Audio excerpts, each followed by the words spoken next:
안녕하세요. 프리뷰엔 팀장입니다. 12월이네요. 벌써. 죄송합니다. 12월 3일 NBA 프리뷰 시작하도록 하겠습니다. 병원에서 좀 링거 좀 맞고 그러니까 한층 몸이 좀 좋아졌네요. 아직까지는 좀 목소리가 좀 탁해도 좀 양해 부탁드리고 내일 경기 프리뷰 시작하도록 하겠습니다. 어, 왜 이래 또? 잠시만요. 갑자기 또 컴퓨터가 얼었네요. 잠시만요. 딱 하려고 하니까 컴퓨터가 오네. 하도 창을 많이 열어 놓으니까 이런 증상이 종종 있기는 한데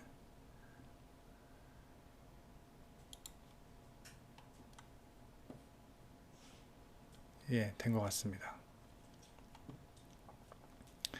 자, 그럼 내일 애틀란타와 덴버의 경기 프리뷰 시작하도록 하겠습니다. 자, 애틀란타가 최근 경기력이 썩 좋은 편이 아니에요. 직전 올랜도와의 경기에서는 이제 승리하였지만 솔직히 올랜도와 같은 5할 미만의 승률 팀들한테는 뭐 애틀란타가 경쟁력이 있을지는 모르겠지만 필라델피아, 마이애미, 뭐 휴스턴한테도 지는 마당입니다.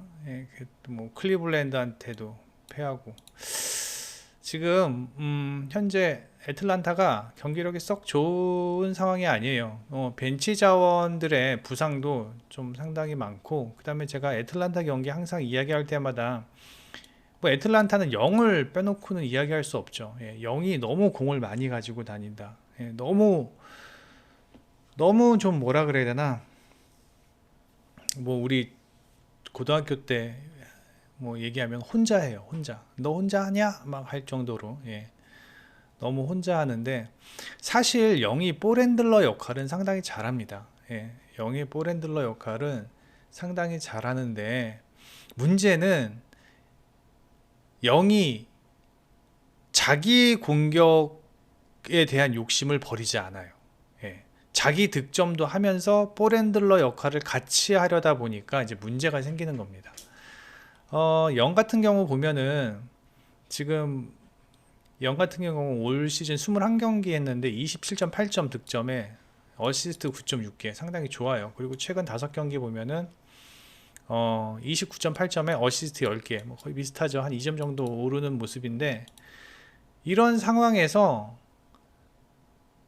다른 선수들의 좀 득점을 좀 봐줘야 하는 상황인데 그나마 지금 영 다음에 득점을 많이 하고 있는 선수가 드잔테 머레이 그 다음에 디안드레 헌터 정도인데 드잔테 머레이야 뭐 22점 한다고 치지만 뭐 10점 간신히 넘기는 수준이거든요.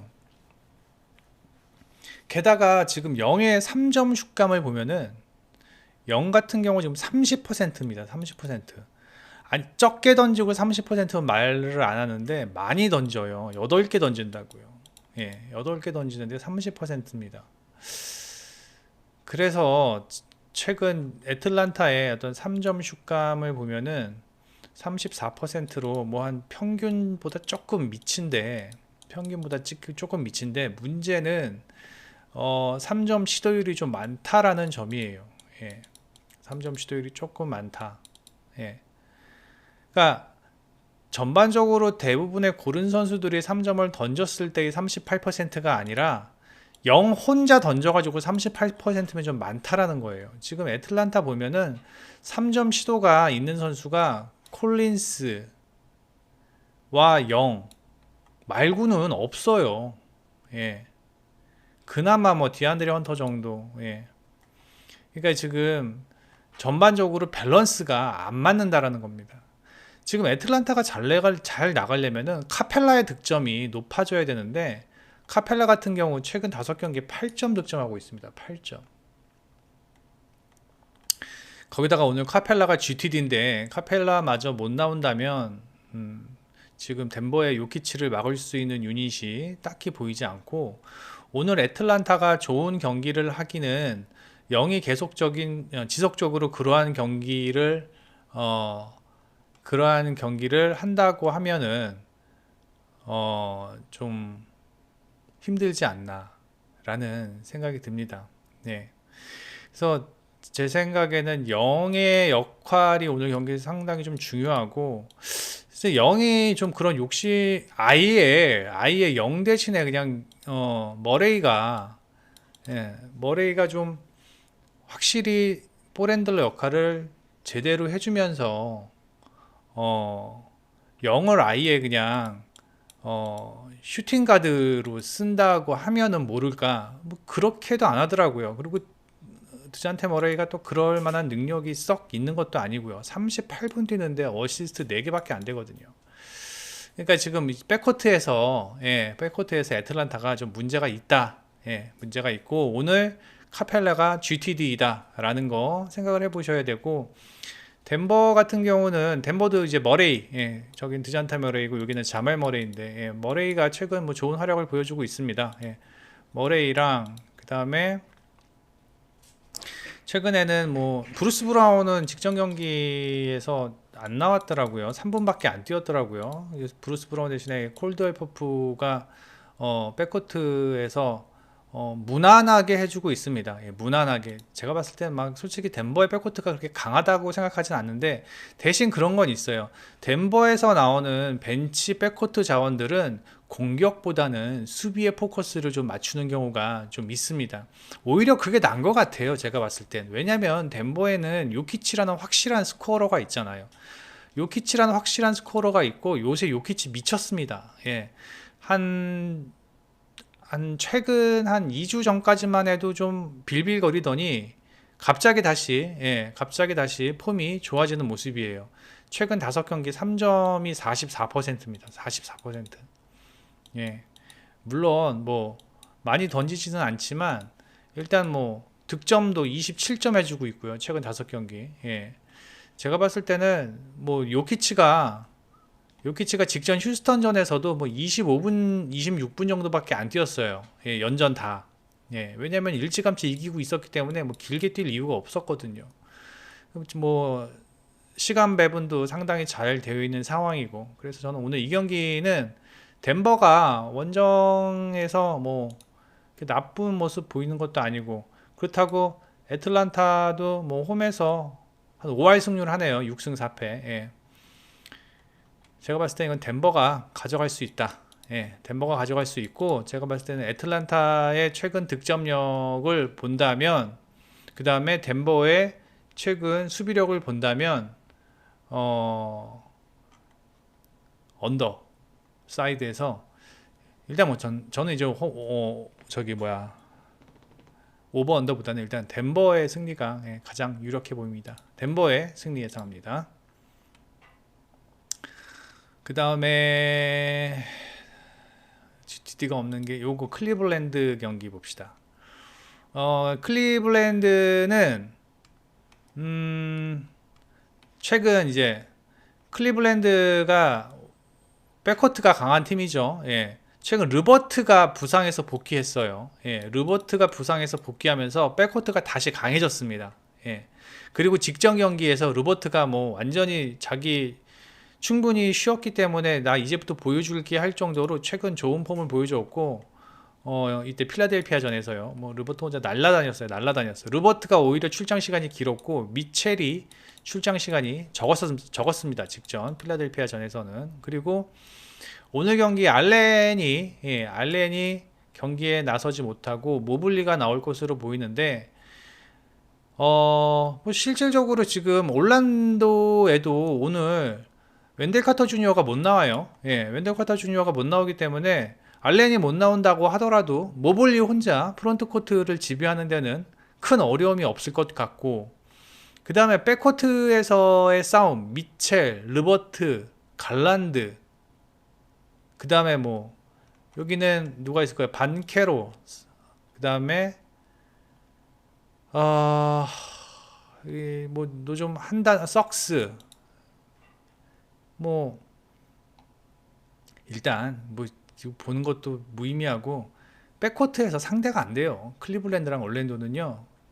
백코트에서 상대가 안 되고 그나마 방케로가 비벼줄 만한데 방케로의 문제점은 이제 확실히 드러났어요. 방케로 수비가 전혀 안 됩니다. 예.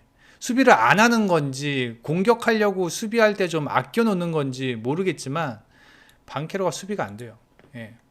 그리고 일단 연륜 면에서도 그러니까 경력 면에서도 클리블랜드와 올랜도의 어떤 백코트 자원들은 차이가 너무 많이 나고 제가 봤을 때는 르버트랑 갈란드랑 미첼이 아주 그냥 씹어 먹을 것 같습니다. 올랜도 매직의 백코트를요. 예. 씹어 먹을 것 같고 그 다음에 프론트 코트에서도 제가 봤을 때는 휴스턴이 어떤 페인트 존에서의 어떤 득점을 많이 하는 편도 아니고 그 다음에 모블리를 마땅히 막을 수 있을 만한 유닛도 보이지 않으며 최근 올랜도의 3점 감도 그렇게 썩 좋지 않고 뭐 하나 지금 뭐 올랜도가 좋다라고 말할 수 있는 부분이 없어요. 주전 구간에서 확실히 많이 밀리고 전 이거 4쿼터 마지막 가베지 타임까지 예상하면서 클리블랜드의 승리 예상을 합니다. 제가 봤을 때 이거 초반부터 점수차가 많이 날 것 같아요. 느낌에. 예. 그리고 클리블랜드 같은 팀은 확실히 못하는 팀들은 확실히 학살해 줍니다. 예. 뭐 이렇게 삐까삐까한 팀들은 모를까 못하는 팀들 뭐 올랜도, 디트로이트, 뭐 휴스턴 이런 팀들은 확실히 학살을 해줘요. 그렇기 때문에 저는 이거 클리블랜드의 마행까지 보면서 클리블랜드의 승리를 예상을 합니다.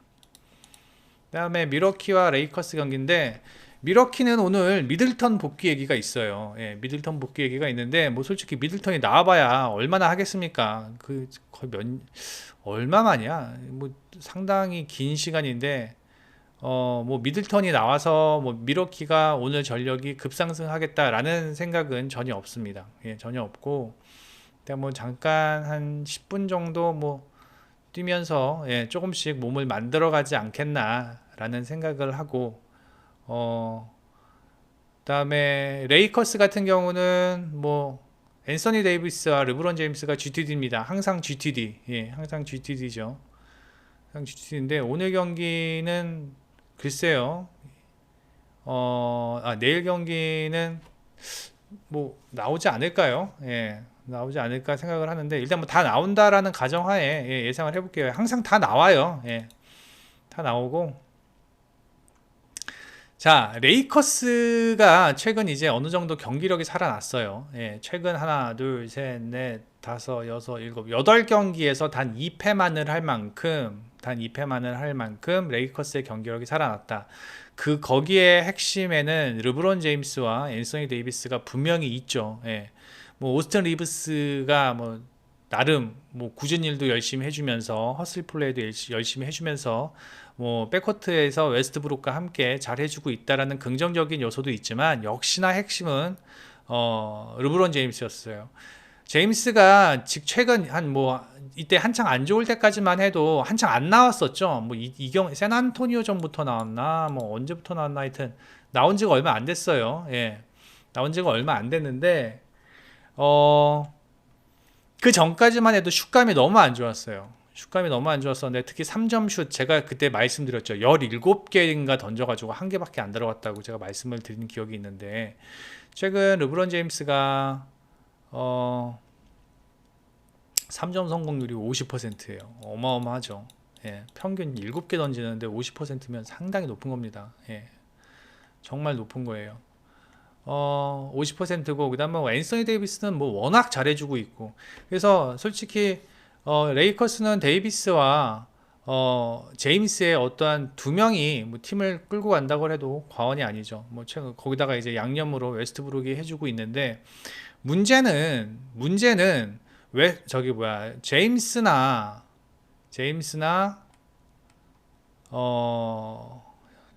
데이비스가 이 야니스와 로페즈를 견딜 수 있느냐가 문제인 것 같아요. 제가 봤을 때. 일단 레이커스가 외곽 플레이, 외곽 3점을 통한 플레이는 사실 아니에요. 예, 그렇게 많이 던지지도 않고요. 3점 시도에 34%입니다. 예, 그렇게 많이 던지는 편도 아니고 메이드도 많이 되는 상황도 아니에요.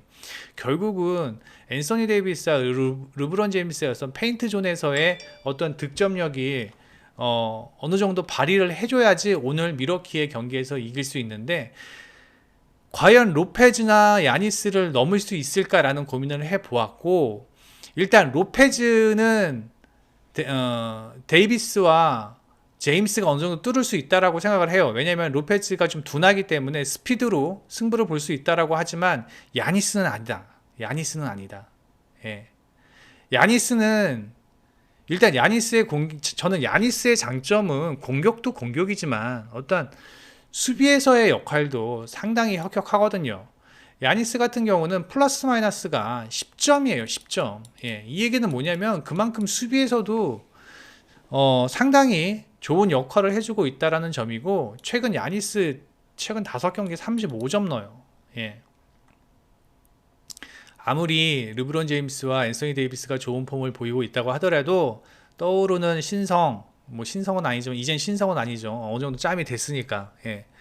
뭐 그래도 이제 젊은이 야니스에게는 늙은이 제임스와 데이비스가 좀 힘들지 않을까라는 생각이 들고, 그게 첫 번째고, 두 번째는 그러니까 첫 번째는 프론트 코트에서 레이커스가 밀릴 것 같고, 두 번째는 일단 뭐 홀리데이라는 확실한 백코트 자원이 있고, 이 플러스 마이너스 11.8점입니다. 예, 홀리데이라는 확실한 백코트 자원이 있고, 그 다음에 최근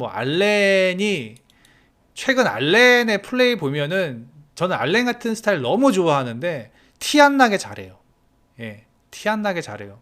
그래서 뭐 홀리데이와 알렌 이 두 명의 백코트 자원이라면 아무리 오스틴 리브스 웨스트브룩이라고 할지라도 일단 얘네들은 너무 좀 늙었어요. 이쪽 레이커스 형들은. 예, 레이커스 형들은 너무 늙었고, 그다음에 일단 최근 보면은 미러키 같은 경우는 매 쿼터 플러스 마진을 가져가는 반면에 레이커스 보면은 3, 4쿼터에 마진이 마이너스잖아요. 예. 지금 최근 경기력이 좋음에도 불구하고 마이너스인 상황이라는 겁니다. 예. 그렇기 때문에 제가 봤을 때 오늘 경기만큼은 미러키가 무난하게 승리할 수 있지 않을까라는 생각이 들고, 저는 핸디도 극복할 수 있을 것으로 예상이 됩니다. 예. 그래서 미러키의 핸디 승까지 예상을 합니다. 다음 경기입니다. 샌안토니오와 뉴올리언스의 경기.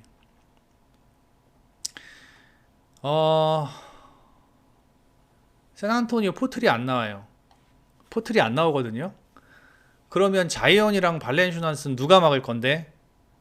포틀이 안 나오면 자이언이랑 발렌슈나스가 둘이서 완전히 그냥 페인트존에서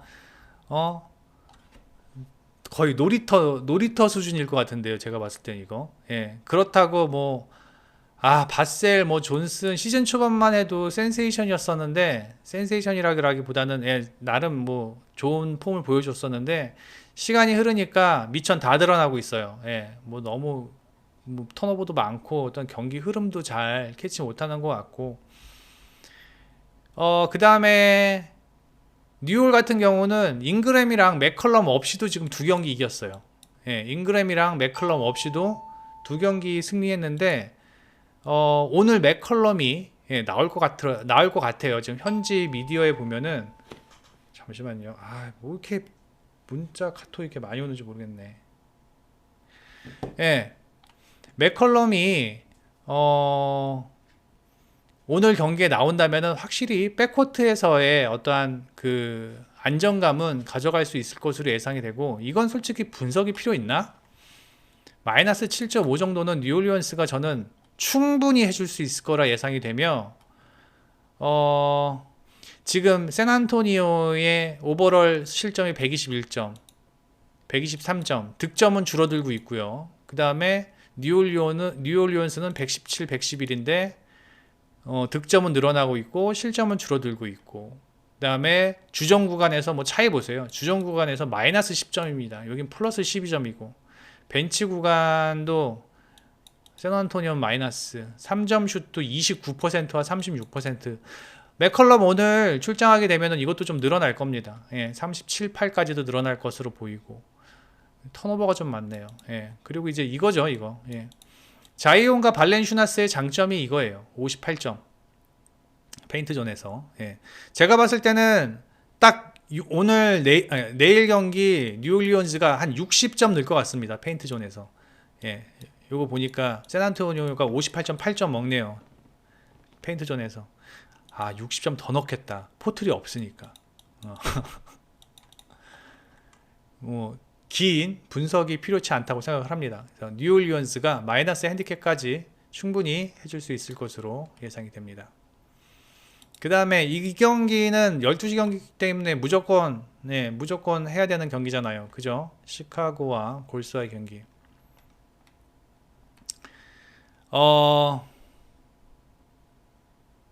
최근 시카고의 경기력은 나쁘지 않습니다. 예. 최근 시카고의 경기력은 나쁘지 않아요.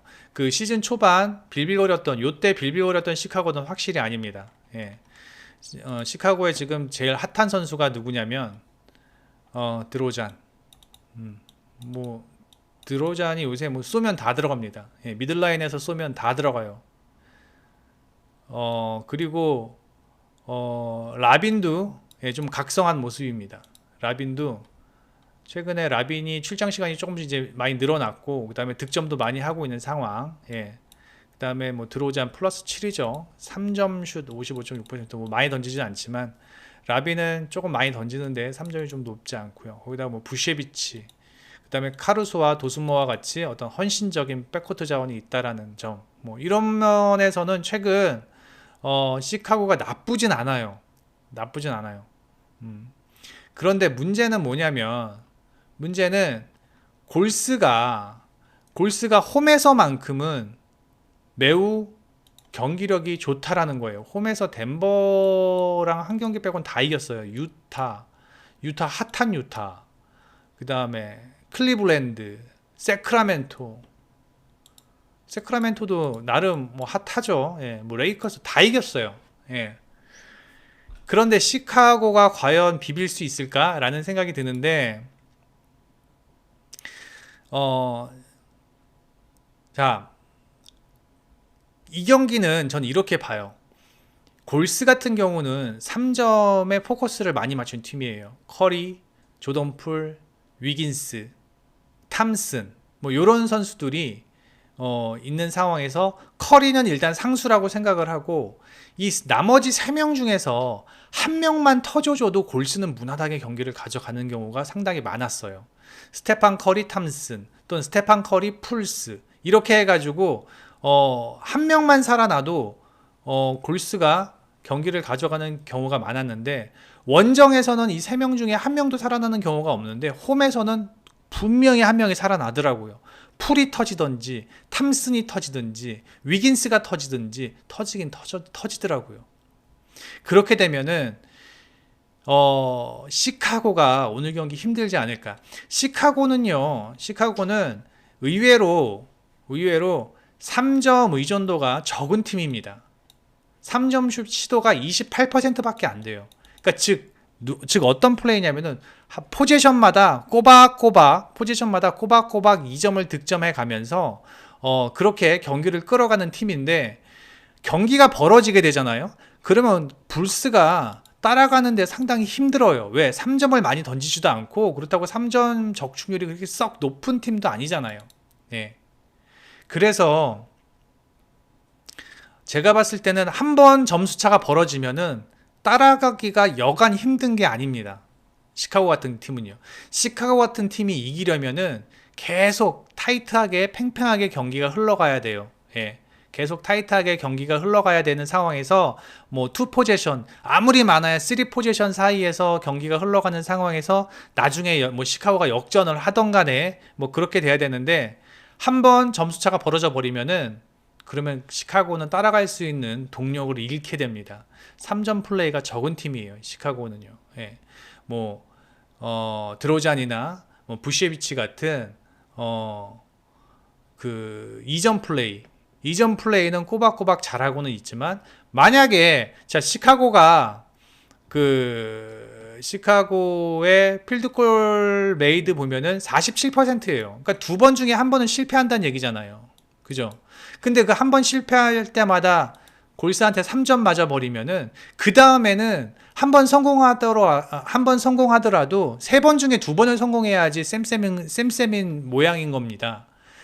그래서 저는 이 경기 저는 6.5 핸디도 골스가 극복을 하면서 승리를 하지 않을까라는 생각이 듭니다. 그리고 골스 홈에서는 다득점 보는 게 맞지 않을까요? 예. 일단 시카고가 꾸역꾸역 매 포지션마다 득점을 어느 정도 해준다고 한다면 예, 다득점 경기로 보는 게 맞다라고 생각을 하면서 골스 승, 골스의 마인 승 이렇게 예상을 합니다. 여기까지 하겠습니다. 네이버에서 프리뷰엔 검색해 주셔가지고요. 예, 네이버에서 프리뷰엔 검색해 주셔 들어오시면 회원가입만 해주시면 투데이 들어와서 이렇게 빨간색 딱지 있는 프리뷰 모두 읽으실 수 있습니다. 예, 내일 경기 축구도 벌써 다 되어 있고요. 대한민국 포르투갈 누가 이긴다고 해놨나? 언더랍니다. 예. 승무패 픽보다는 언더 하라고 하는데 그냥 대한민국 이긴다고 하지.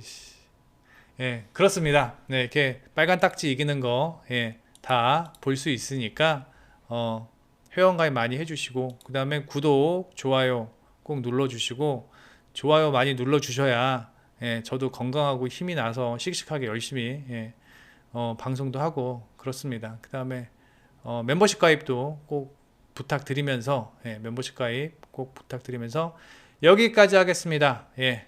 프리뷰의 엔팀장이었습니다. 예, 링거 맞으니까 확실히 좀 몸이 돌아온 것 같네요. 예, 여기까지 하겠습니다. 감사합니다.